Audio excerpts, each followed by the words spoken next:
All right, we're going to do some problem solving. This problem comes out of your packet. I know it's maybe a little hard to see on the screen, but you should be able to see this in your packet. If you don't have a physical copy of the packet, I know there were at least some of my classes I forgot to hand out a physical copy of the packet to this week. A virtual copy should be posted on Schoology as well.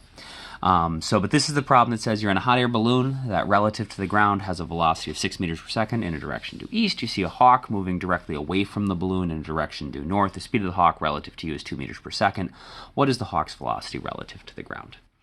So this problem is not super hard, and that's good. We would like to start off with a problem where it behaves in a pretty predictable way so that we can make sure that we are practicing the right way to set up our problems and organize our information, so that when we get to a harder problem, we have figured out the appropriate way to set up our problems and organize our information so we can deal with those. So even if you think you know exactly what's going to happen, please don't shortcut through this. We're going to go through it the right way so that when we get to the harder problems, we have the skills and techniques we need. So the first thing in any relative motion problem, there's always going to be three subscripts that we wind up using. So like we had Princess Ducky and the river and the ground. So we had P, R, and G. There's different letters you could use. You could have used D for ducky instead of river. We could have called it the water. Instead of ground, we could have called it the shore. But there's always going to be three letters that stand for three things. And so for your work to make sense, both to you and anyone else, you should write down what everything actually represents. And so for this one, I'll give you a hint. One of the things is the hot air balloon. And so I'm going to use the word balloon. And I'm going to use B for anything referring to the balloon. I would like you to think about what are the other two either frames or objects. What are the other two things that we need to deal with in this problem? Write down what letter you're going to use attached to whatever word they mean so someone else can decipher your work. Go ahead and pause the video. Do that, unpause when you're ready. Okay, so there's a bunch of things that get mentioned here. It says you are in a hot air balloon. You are not a different thing than the balloon, though. Since you and the balloon are moving together, if you want to talk about you, that would also be the balloon. But the balloon's moving relative to the ground. So in that case, we definitely do need the ground. And there's a hawk moving away from the balloon. So we have a hawk. That is moving relative to the balloon. And then when it asks what is the hawk's velocity relative to the ground, that also fits. We got hawk and ground. So those are our three things. All right, so the next thing to do is organize our information. Just like we always would, we're going to write down what our given information is using our notation. And so I'll just, for example, you are in a hot air balloon that relative to the ground has a velocity of 6 meters per second due east. So that means that the velocity of the balloon compared to the ground is 6 meters per second east. We want to write down all of our given information, and also anything that we're looking for, we want to represent with a question mark. So we'd write down like, V whatever equals question mark if there's something we're looking for. So that's our next step. We want to figure out what we have. And so go ahead and pause the video, try to write those down, unpause when you think you're ready. Okay, so we see the hawk moving directly away from the balloon in a direction due north. So that means that the velocity of the hawk compared to the balloon, we don't know the speed yet, but we know it's moving away from the balloon due north. We know the speed of the hawk relative to you, and you are the same thing as the balloon, is 2 meters per second. So that must be the speed relative to the balloon. So the hawk relative to the balloon, oh, that's nice. It's attached to our north. But it wouldn't have to be. Remember, we did that one problem with Princess Ducky where we had a direction for one vector and a magnitude for another. And then what is the hawk's velocity relative to the ground? Okay, so we want the velocity of the hawk relative to the ground.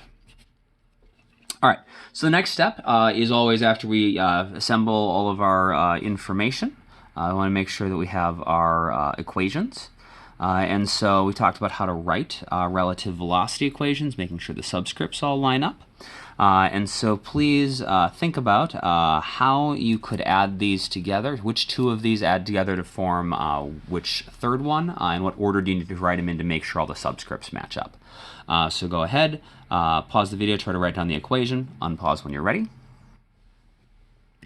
Okay, so we know that we're going to have some velocity, leave space for my subscripts, plus some velocity equals some other velocity. And there's going to be these 6 little subscripts.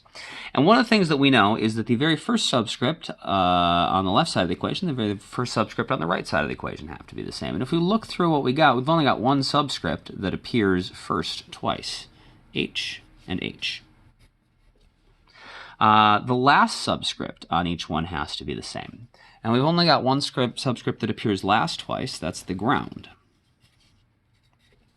And then for these two subscripts, the second subscript has to match the first subscript where we're adding them together. And there's only one subscript that appears second and first, b. So the velocity of the hawk compared to the balloon plus the velocity of the balloon compared to the ground equals the velocity of the hawk compared to the ground. Now, you might have been intuitively able to figure that out for this one or not. Depends on the person.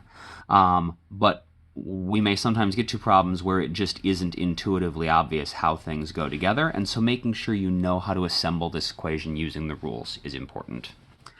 All right, normally we draw our picture first. Normally that's the first step of problem solving, is trying to draw out and visualize what's going on. The problem is the diagrams for this unit are just confusing to a lot of people. And so if you think that you can draw a picture out at the beginning and you're able to do that and your brain works that way, that's great.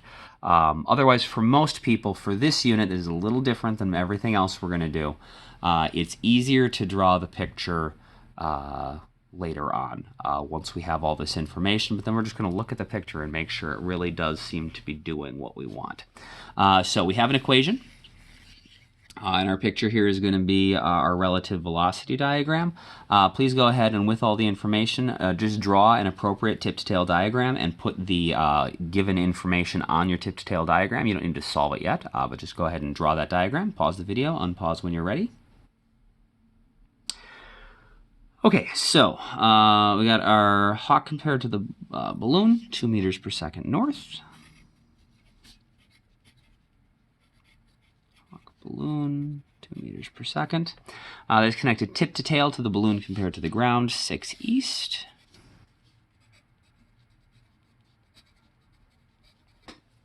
And the resultant needs to be the hawk compared to the ground.